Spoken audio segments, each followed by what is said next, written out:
안녕하세요. 원데이 원패스 영양학 강의 시작합니다. 우리가 뭔가를 살 때 양을 정확하게 모르면 야, 넉넉하게 사, 충분하게 사 이렇게 얘기하잖아요. 영양소도 마찬가지예요.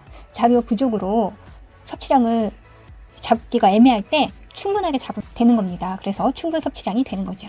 어때요? 쉽죠? TCA, 페니린, 알라린, 회로 이런 거 있죠. 아세틸코에 지방의 산화 이런 것들은 다 암기해서 그릴 수 있으셔야 돼요. 하얀 종이에 넣고 그 이름 써가면서 다 쫙 암기하시길 바랍니다. 부분적으로 암기하면 말만 하나 바꿔도 문제를 못 풀기 때문에 완전히 다 암기를 한 후에 시험을 보러 가셨으면 좋겠습니다. 탄수화물 섭취량 같은 경우는 55에서 65% 정도 되는데요. 저는 이거 어떻게 암기를 했냐면 보통 주변 어르신들이 55세부터 대사증후군에 걸리세요. 당뇨가 됐던 고지혈이 됐던 하나씩 나오거든요. 그 나이가 55세예요. 그래서 탄수화물은 55세 를 생각해서 55%부터 65세, 65%까지 이렇게 암기를 하니까 쉽게 문제를 풀 수 있었습니다. 영양 밀도는 단위당 얼만큼 영양이 촘촘하게 있는지 그런 거 따지는 거죠. 라면은 칼로리가 높고 영양 밀도가 낮은 음식이라고 암기를 해서 한 번에 이걸 이해할 수 있었습니다. 식품 중에 의무로 표시해야 되는 것들이 있어요.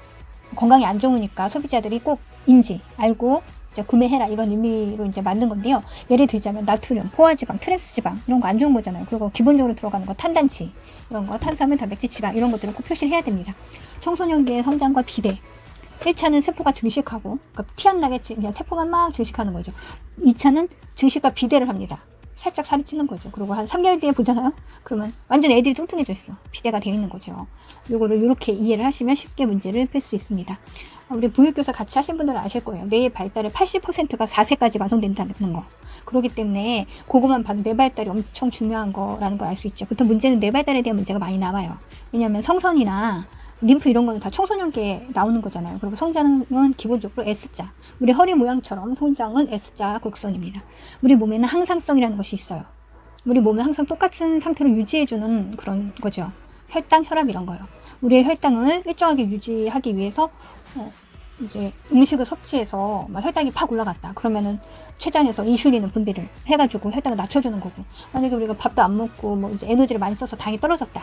그럴 경우에는 간에 있는 글리코겐 먼저 분해를 해서 쓰고 그것도 안 되면 이제 지방에 있는 거 다 땡겨다가 그렇게 해서 쓰는 거죠.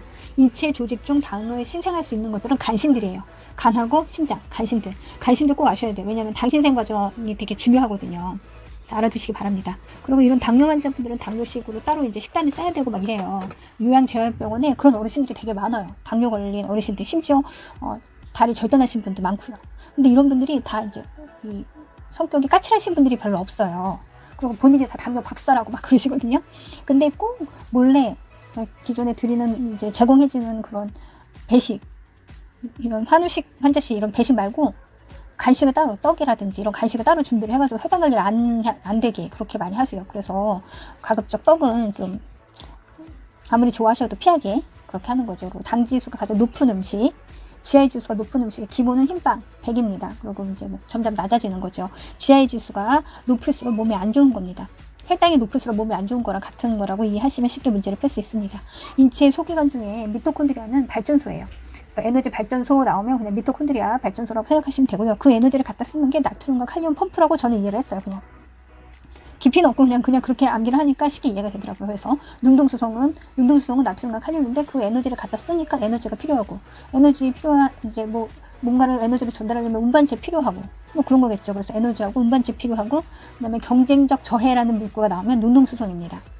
능동수성과 반대라는 게 이제 촉진, 확산 이런 건데요. 촉진은 운반체는 필요합니다. 근데 에너지가 필요 없어요. 과당이 촉진이 되는 건데 과당 잘 생각해보면 포도당이랑 관계가 있잖아요. 그래서 피읍이랑 관계가 과당하고 포자가 나오면 촉진으로 암기하시면 돼요. 그래서 능동수성이랑 촉진 요거 구분하는 문제 나옵니다. 그리고 수용성 물질 같은 경우는 모세혈관을 통해서 문맥으로 간으로 갑니다. 그래서 미음 기억 간으로 간다를 외웠고요. 주용성은 기름 육자를 생각했어요. 그래서 유미관 타고 림프 타고 간으로 간다. 이렇게 수용성과 지용성 구분하는 문제 나옵니다. 정리할게요. 능동수성은 적으로 에너지를 쓴다고 얘기를 했고, 그리고 운반체가 필요하고 경쟁적 저해라는 문구가 나와야 됩니다. 촉진 같은 경우는 에너지는 필요 없고 운반체가 필요합니다. 포화 경쟁적 특징이 있다. 이렇게 문구가 나와요. 보통 문제는 능동수석 쪽에서 많이 나와요. 왜냐? 중요하니까. 만약 기저가 없다면 전공책을 한번 쭉 정독하시는 걸 권해드립니다.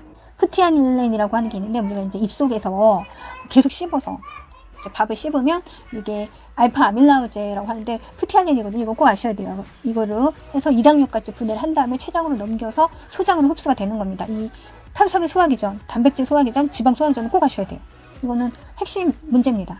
꼭 아시기 바랍니다. 포도당 같은 경우는 간에 글리코겐 형태로 저장이 돼 있고 포도당이 남아있으면 지방을 사대는 건 뭐 식욕과 기원 아니겠어요? 하시고 인슐린 정말 중요합니다. 당뇨가 합병증이 무섭고 쌀밥을 주식으로 하는 우리나라 사람들이 많이 걸리거든요.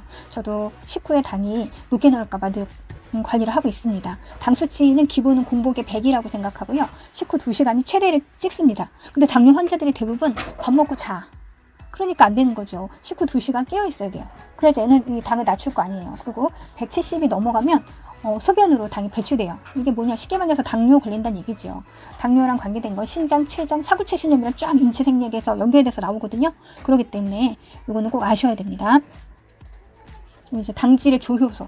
이 조효소 문제가 나와요. 보통 이제 이 회로를 할 때 회로 처음 시작 물질, 피브로산, 아세틸코인 이런 거 물어보기도 하고요. 그다음에 최종 물질 물어보기도 하고, 그 다음에 조효소가 뭐냐? 당질의 대사에 필요한 조효소는 비타민 B군입니다. 그래서 티아민 막 쌀밥 많이 먹는 뭐 티아민 뭐 이런 거 나오잖아요. 그렇게 하고, 그 다음에 기름의 조효소, 지방을 사용할 때 조효소는 비타민 E입니다. 이것도 참고해주세요. 이 두 개 구분하는 문제도 나오거든요. 그리고 케톤, 탄수화물을 극단적으로 줄여서 하는 다이어트 같은 거잖아요. 케톤은 아세톤 냄새가 나요. 이게 당뇨 환자 저혈당 직전의 냄새가 아세톤 냄새 비슷하게 나거든요. 그래서 케톤, 아세톤 둘 다 톤자로 끝나니까 이렇게 암기하시면 됩니다. 이 케톤은 체지방을 태워서 당을 높여주는 거거든요. 그래서 살이 빠지는 그런 건데 산소가 부족하기 때문에 케톤이 발생하고 케톤이 아세톤 냄새가 난다 라고 생각하시면 됩니다. 식이섬유 같은 경우는 셀룰로스 항상 나오는 거잖아요. 난소화성, 살이 안 찌고. 왜냐? 소화 효소가 없기 때문에 그냥 이제 배출하는 거죠. 근데 이 섬유질만 너무 많이 먹으면 무기질 이런 영양소를 흡수하는데 문제가 생기죠. 뭔가 하나를 계속 파는 건 좋지 않은 거예요. 장복하는 건. 아시겠죠? 그리고 아침마다 막 너무 무슨 즙 있죠. 그런 거 너무 오래 먹는 거 좋지 않아요. 그냥 저 개인적인 생각입니다. 지질, 중성지방은 에너지원이 되는 거고요. 인지질, 시험에 항상 나오는 거. 고급 영양학 가서 우리가 서술로 많이 썼던 거. 인지질, 세포막의 구성 성분이고, 콜레스테롤은 담즙, 지방을 유화시키는 거죠. 담즙이 되는 거고, 그 다음에 스테로이드 호르몬, 비타민 D의 전구체이다. 이거는 이 문구 그대로 시험에 나와요. 그래서 꼭 아셔야 되고, 담즙을 만드는 곳이 어디냐 그러면 간입니다. 담낭으로 생각을 하시는데 담낭 아니고 담즙을 만드는 건 간에서 만드는 거예요. 그래서 간 기능이 떨어지시는 분들이 지방에 대한 소화가 떨어져요. 이게 이제 식이요법이랑 생략을 막 섞어서 문제가 나오기 때문에 이런 기본적인 내용을 알고 있어야 됩니다. 혈중 콜레스테롤은 200이고요. LDL은 100 이하, HDL은 60 이상입니다. 운동을 하면 해피해지거든요. 그래서 HDL이 높아지고 60 이상이다. 이렇게 암기를 하시면 됩니다. 저는 이것을 어떻게 암기했냐면 총 콜레스테롤은 200. 그러면 중성지방은 중간이니까 150, LDL은 저밀도니까 100, HDL은 60 이상.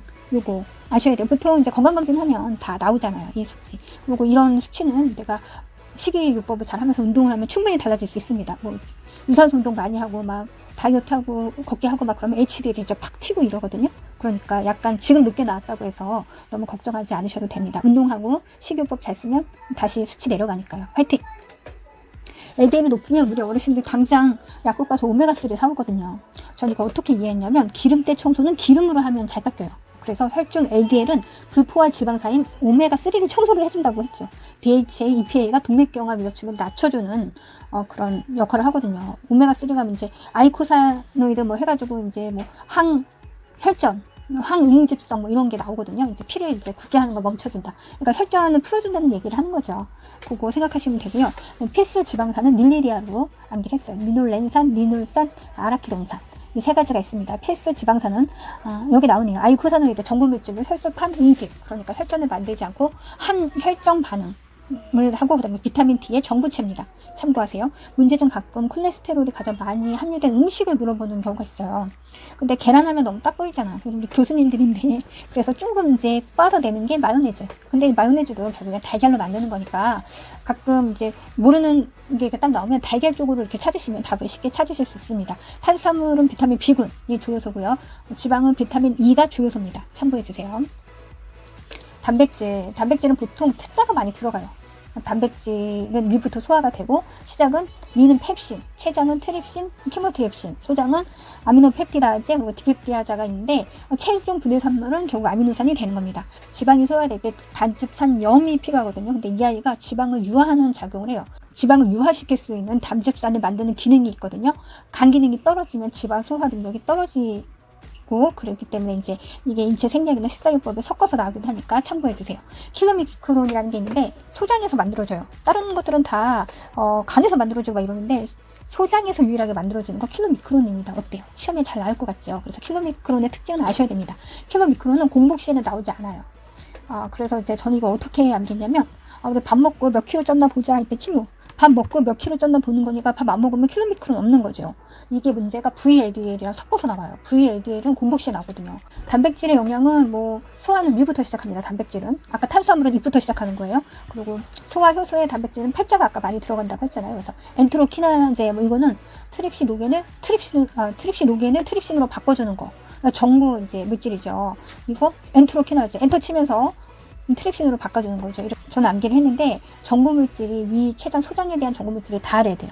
위는 HCl, 염산 만나서 펩신으로 되고, 췌장은 엔트로키나제 만나서 트립신, 키모트립신 되고, 소장은 엔트로키나제랑 그다음에 트립신, 췌장의 트립신을 땡겨와서 펩티타제, 디펩티아제 뭐 이런 식으로 된다.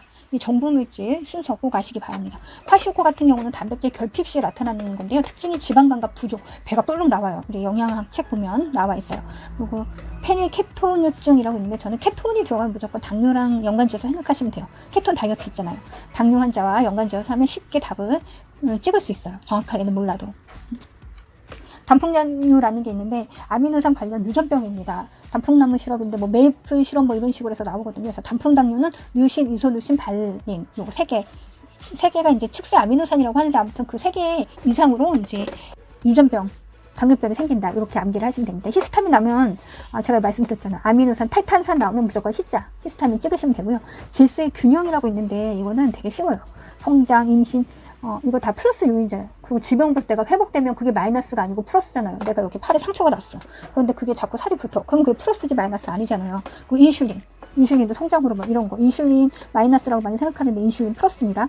그리고 마이너스는 신체 소모. 내가 에너지를 너무 많이 썼어. 그리고 몸에 이제 이게 빠졌어. 체중이 이런 거. 갑상선 호르몬이 분비가 증가해서 갑상선 한진증 생각하면 돼.